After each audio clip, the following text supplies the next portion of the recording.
All right, so welcome here to the Battlefield live stream. I'm Corey Dunn alongside Karl Magnus to kick things off here for the Battlefield 4. We're in pre-alpha. It's the early stages, but we're going to get the chance to be able to check out the multiplayer right here at E3. So again, Karl Magnus, I'm glad that you're here. I get the chance to kind of talk to you. You're out there for the EA press conference. Yeah. You were there. You're the commander mode. We'll get into detail about that. But tell a little bit for those that don't know. But I'm pretty sure a majority of those out there know. Well, I mean, we're here today showing off a 64-player playtest of Battlefield 4.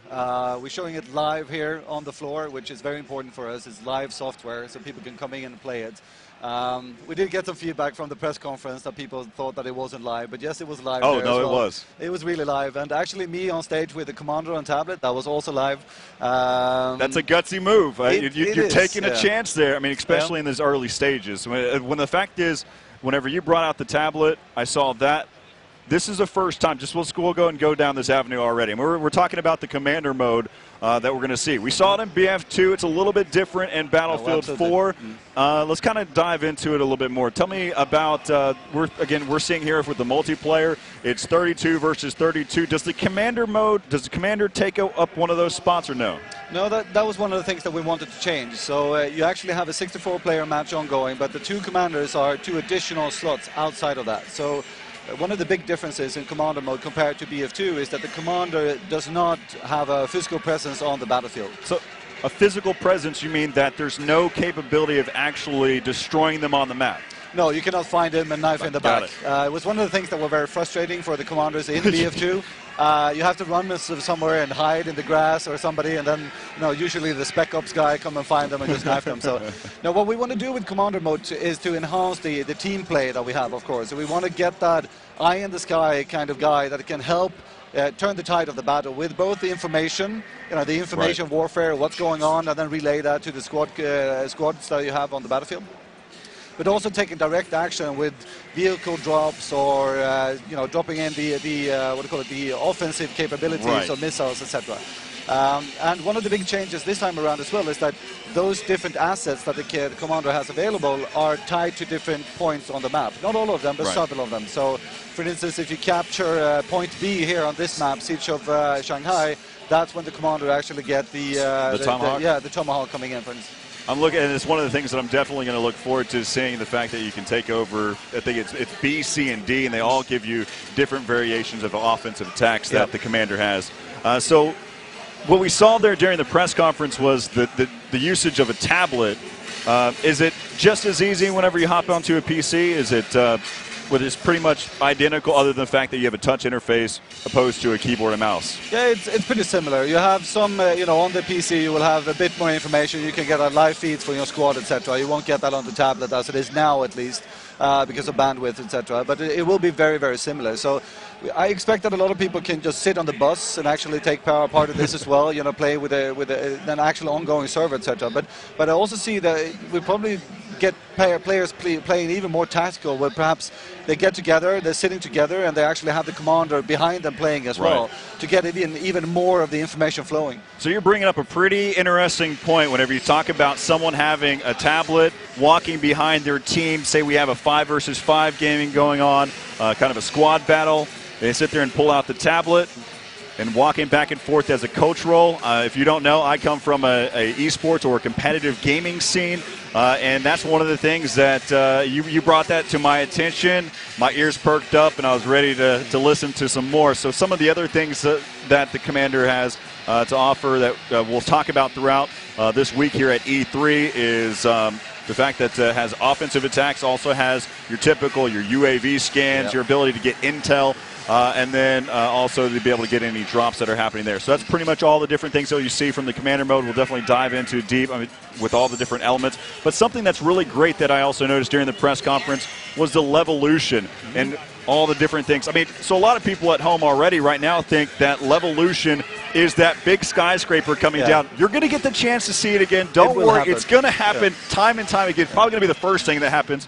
And we'll go into detail exactly what happens during that moment. But get into detail for me. What really is Levolution? Because there's a lot more to it than just a building falling down. Yeah, it is. I mean, Levolution to us, it's a concept. It's not one feature. It's a concept of what's going on. And the concept surrounds the dynamic battlefield. And destruction is part of that, definitely, on all levels.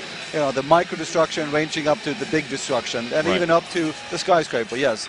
But Levolution is so much more. It's about the dynamic battlefield and how it changes.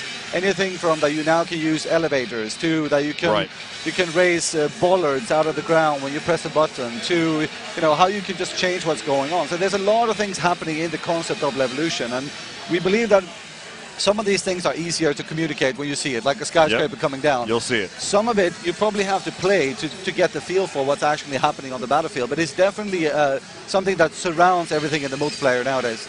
I think it's one of the great things. I mean, you brought up to the attention is the bollards. For those of you who are not really formally get the fact of you got to pull out your dictionary to find out what bollard is. You'll get the chance to see it. They're actually, I took a picture of it here in LA. They're bollards that are blocking for E3, so they're blocking the streets. Yep. So I kind of got a Battlefield 4 taste whenever I was strolling through LA.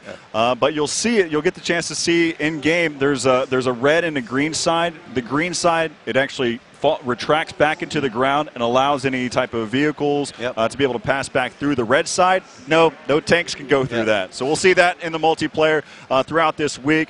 And also some of the other great things, you'll see fire extinguishers giving a smoke screen temporarily. So these are all different types of elements that we'll see in Levolution. I'm looking forward to some great stuff. I mean, a lot of it has to do as well with player presence. So, for instance, when you're going into a building, if you run through the perhaps the metal detector there, it might go off. Ooh. So things like that can actually, you have to think when you move on the battlefield, because that alerts the presence, your presence, to the people surrounding it. So you brought up a really, really good point that I think a lot of gamers kind of overlook at times. I mean, audio is so superior out there, and one of the things that I know you're right here with me, I got to give you some praise. You give your team some praise, especially with Frostbite 3 engine coming out here and making a pretty big presence with Battlefield 4.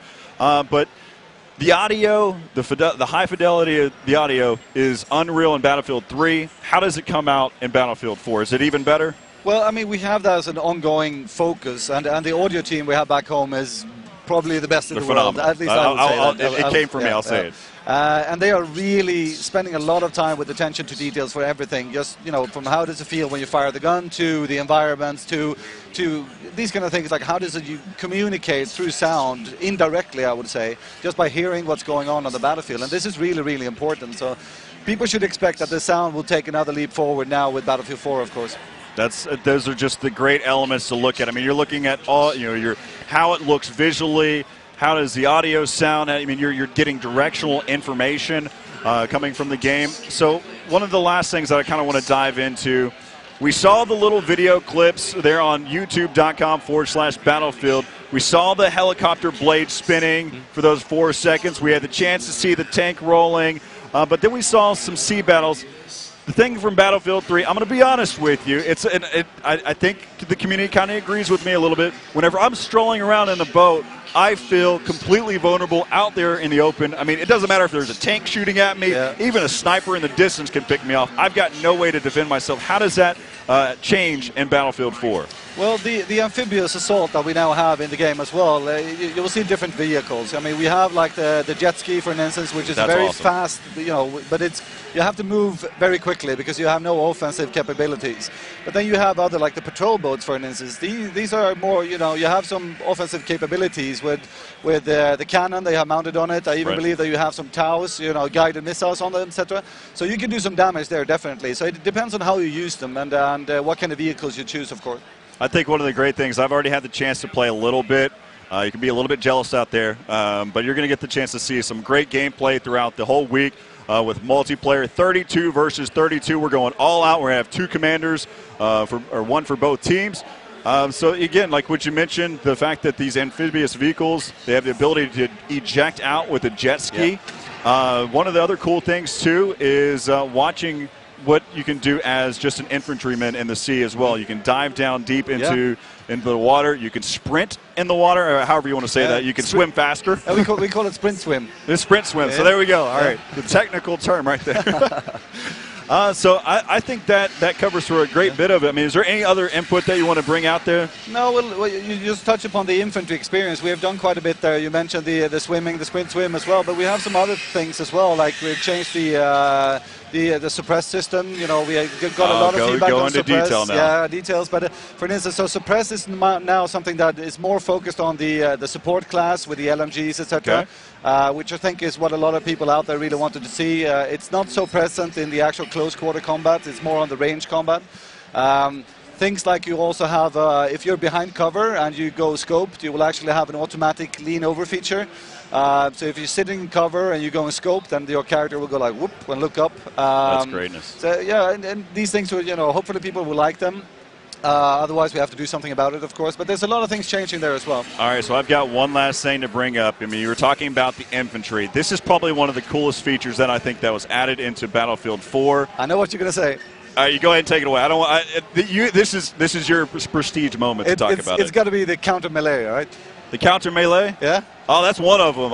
Okay. I've got my big thing is I love the scopes. Yeah. I love the optical there in Battlefield and being able to sit there and just have a great view. But one of the things is my FOV, my field of view, is completely messed up whenever I have any close quarter combat.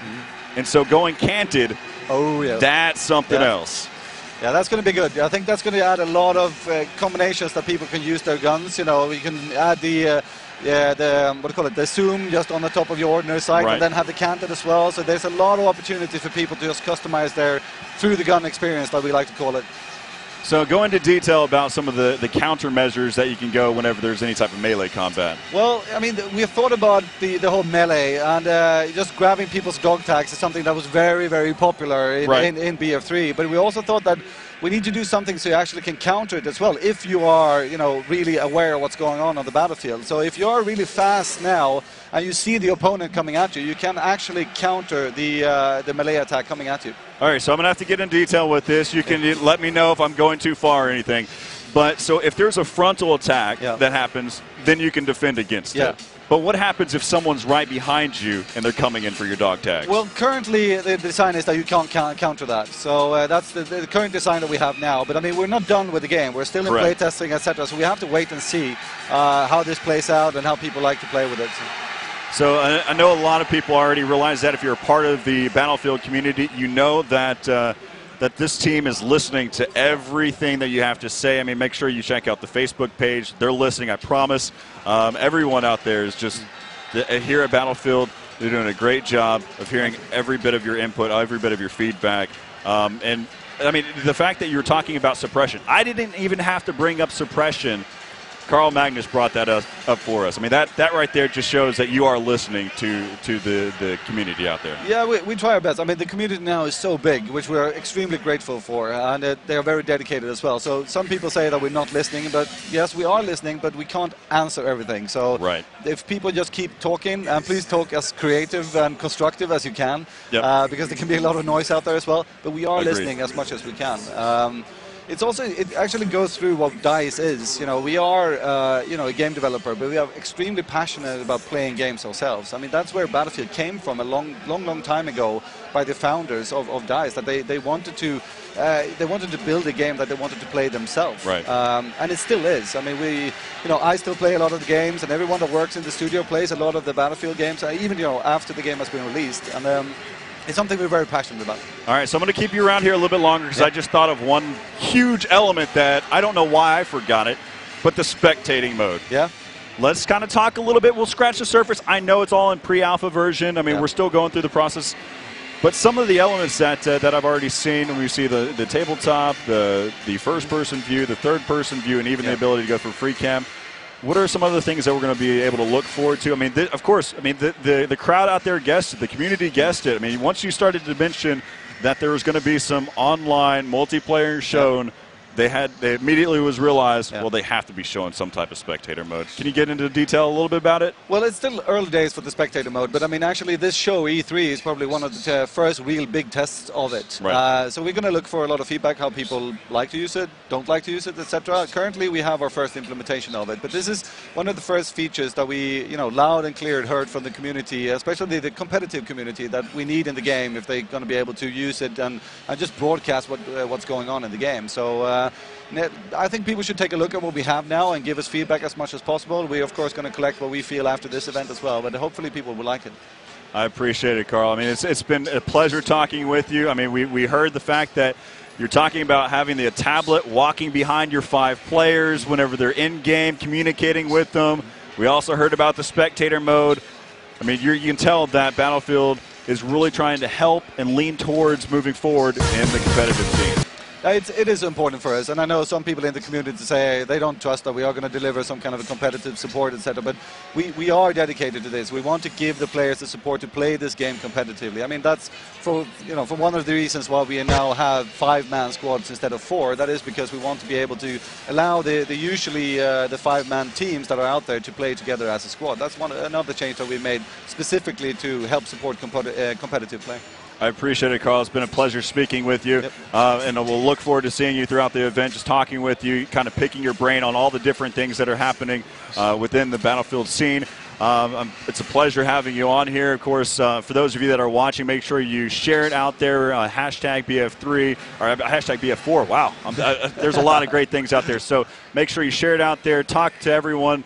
Get this thing going out there. It was a pleasure, Karl. And we'll be back after the break with some multiplayer action. We'll get my good friend Alex Mendez to hop on here to shoutcast some games. We'll be back after the break. Thank you.